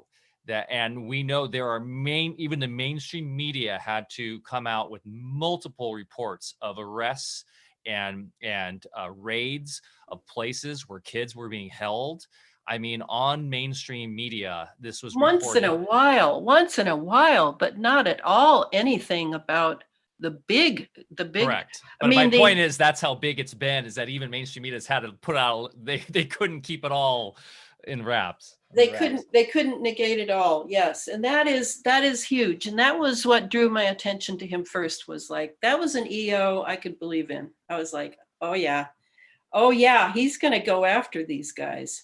Because every president except Jimmy Carter, and I don't know about him, but every other president we've had since Kennedy's assassination is a pedophile, has been a pedophile. And I have proof. So, I'm kind of on a warpath regarding that, because there are so many MK Ultra survivors I know who their greatest sadness is no one ever goes to bat for children. And they were those children. So, that's something that, and when I realized that they were running an entire industry on not just child trafficking, but on adrenochrome, in providing adrenochrome to Hollywood stars and other large personalities. And I know how adrenochrome has to be made in order to give the life-giving power that gave a lot of these starlets and stars their youth beyond the time when it should have been vanishing. So, to me, that won my heart right off the bat. And then since then, I've followed all the EOs. I keep track of them. Most Americans don't understand how the executive order works. And, it's a Federal Register thing, and it goes into law without Congress at all, because he has been stopped by the House and in the Senate. I mean, he has been stopped everywhere they can stop him, everywhere. So he has turned to these other ways to govern. And a lot of people blame the government. I think one of the major misunderstandings is that we even have a government running anything right now. I mean, talk about running on automatic. It's unbelievable, because it's not really governance going on. It's a takeover attempt with a sneaky defense that doesn't want to be seen and is using this COVID thing as a cover-up as well. So it's a very fascinating. I mean, can you imagine how many books are going to be written on this period in the future? I mean, it's a riddle wrapped in an enigma. And the one other theory is I'm completely distanced from the whole presidential thing, knowing especially how everything's corporatized and we're not even in a republic, and you can go down all those channels. So, but the idea of the Pied Piper theory, which is that Trump was actually put in to be the Pied Piper, to keep the right and keep patriots seeing this hope, the Q movement and all that, while we still have the draconian measures coming in, we still have the vaccines. Well, we don't know. We don't, like we were saying, we don't know yet because the cards haven't been totally unfolded. So right. I tell people, trust your intuition, stay grounded. Don't get too caught up in the drama of what we see right now. Well, the emotionalism. Yeah. I mean, forget it. And here I have to put in a warning. I don't own a cell phone because it's a weapon system. I don't own a television. It's a weapon system. The only weapon system I own is this computer that you see me talking on here, this little laptop of mine. So beware of, if you insist upon owning an iPhone, you are being pulsed night and day with frequencies to impact your behavior, your thoughts, and your emotions. Take it from the horse's mouth. I know this. And you must not fall prey to emotionalism. You must deal with that on your own, away from your cell phone. If I were you at night, you've got to protect your sleep. Don't sleep on beds with metal in them. You will be hit. It is so thick now. The geoengineering that is controlled by the wrong finger is just, and the satellites that are up there are just pelting us with frequencies. So do what you can to ameliorate that. But if you find yourself going into emotionalism over just someone bringing up the T word, just that alone, realize you are being pulsed, and that is total mind control, and you'd better do something about it and get hold of yourself. We had a guest on not too long ago who was a physicist, and he did a lot of experimenting with the phones and took the battery out, took everything out, disconnected, turned the Wi-Fi off, and then he still was detecting the pulsing coming out. You can't get rid of that thing. No, we're swimming in it.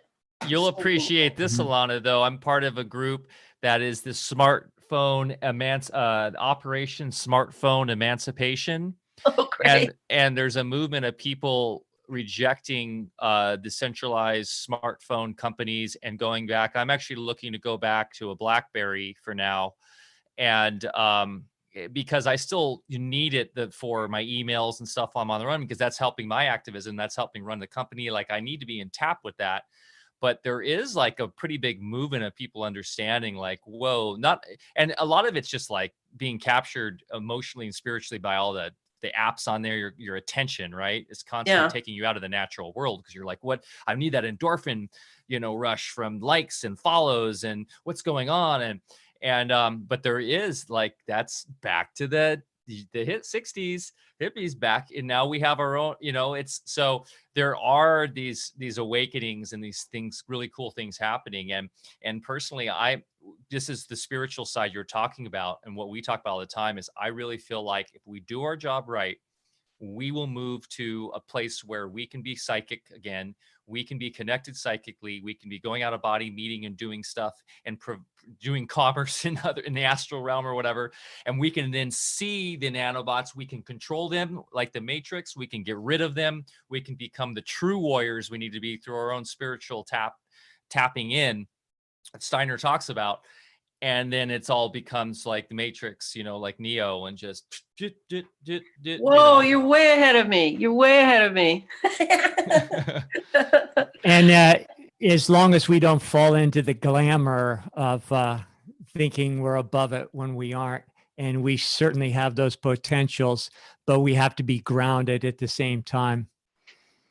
Yeah, and the out of body thing is a little scary to me, but I realize that's right. At night when I sleep, I know I go out of body, and I am in. Interestingly, for months now, maybe it's because I'm writing and in the heat of the moment, the heat of creative thing. I am in schools all night long. And I wake up, I have teachers. I'm teaching some of the classes. Sometimes I'm living in communes. It's always a group, always a big group of people. And I don't know any of them. I don't know any of them in my real life. But obviously, I'm out of body and busy. But yeah, otherwise, I pretty much want to sort of, maybe because I'm female, I want to be really in touch with nature. Not that I go for walks in nature or that much. It's not about that. It's not about worshiping nature. It's about that grounding. That grounding is a good word of really staying here now. Ram Dass, I heard him loud and clear, be here now. So I am a big proponent of be here now, and of just doing the job before me. And I don't spend a lot of time in fantasy or projecting into the future. I find that it weakens me. I need to simply stay with the task at hand, because I really do feel I'm on a battlefield, and I am a bit, I am targeted to a degree. So that's another thing that one has to be careful of. And that's what I meant for people who are not activist leaders or something, that beware of your cell phone, because it will be used against you. It is a weapon system, and you're going to have to figure out, if you need it, okay, you're going to have to figure out how to live with it. And you should treat it like a weapon, like a gun, that you either have. Are you going to have it by your bed? Are you going to, you can't turn them off anymore. You're going to keep it in your car at night, outside your house. That wouldn't be a bad idea. What's that? A Faraday bag. Oh, a Faraday bag. Does it work? And we sell these on our website. And right. we also Okay. sell grounding bags with Tesla rocks in them to put under your bed if you have a metal frame, put in your bathroom along your pipes to help ground the EMF and stuff. So we're all about solutions and giving our community different tools in their tool belt to help protect themselves and navigate these times. And you've tested all of them. Yeah, Bearlando has tested them. Yeah. Okay. All right. Well, send me that link then. Okay. And I'll put it up on my Facebook sites, my evil Facebook sites. Well, hey, Elana, this has been an amazing conversation. I feel like we could talk for about 16 hours. There is just so much content to get into. 9/11, we could talk about for about 8 hours, right? And the work you did there, uncovering so much of that. And that's like Kennedy 2.0. I say, that was like the next big false flag that really. Oh, very big. Apart. Yeah. Yeah. But now I would say the next one now has been this Cerveza bug hoax, the COVID. Yes. Has been the next plan. So it's incremental. Yeah. And they're all in, as I recall, they're all in 19 year, not the 2011 Fukushima. Fukushima was not the 19 year, but it has been 19 years since 2001. And again, we're in ritual land, because 19 years is a moon node and a metonic cycle, it's known as. And they're right on. I knew they would do something at the 19-year mark since that, and now it's this. So watch those rhythms, those planetary rhythms. They're definitely using them, and I could prove. I have lots of that stuff in my Sub Rosa America. I used to sit around and doodle numbers just to figure out how they had been set up, these events. No, you guys are just way too much fun, I tell you. Now I'm going to have to make myself go back to reading my notes and doing what I do all the time. Oh, wonderful! Thank you so much. Thank you. And just one quick comment, about the years. A lot of people get into numerology and that sort of thing, and there's this whole occult thing about certain dates, but numbers actually have a resonance. So there's another level of reality as far as why certain numbers and dates are used. They have a physical resonance, and we measure that sort of thing these days. Yeah, and the planet has time resonances. Yeah, that's why they use these marked dates. Okay. Wonderful. Well, hey, Elana, thanks so much. Everybody, thanks for joining us on the chat. It was a lively chat, to say the least. A lot of things I wanted to bring up from the chat, but we didn't have time. So I'm sorry, guys, if I didn't get to your questions. But join us in Telegram and drop them in there, and we will have a lively discussion there. If you did enjoy this conversation, please give us a like, a follow, subscribe, share with your friends. We need to get this information out to as many people as possible. We need the mass awakening now. And so much going on. We have our reunion summit launching in a couple weeks. That will be the initial registration, where we'll be talking about all these topics, and it's solutions based. So it's about changing your status, getting off the corporate system, embracing your sovereignty, learning how to grow food better, learning about health. The germs don't make you sick. All these important things, so that you're empowered to have the tools to further your spiritual evolution and get off the wheel and start moving down towards the path towards sovereignty. So just check us out at alphavedic.com. Elana, thank you so much. And what's the best way for people to follow you? And I'll put those in the show notes as well. Yeah, I have the ilanafreeland.com blog site that my webmistress keeps up wonderfully.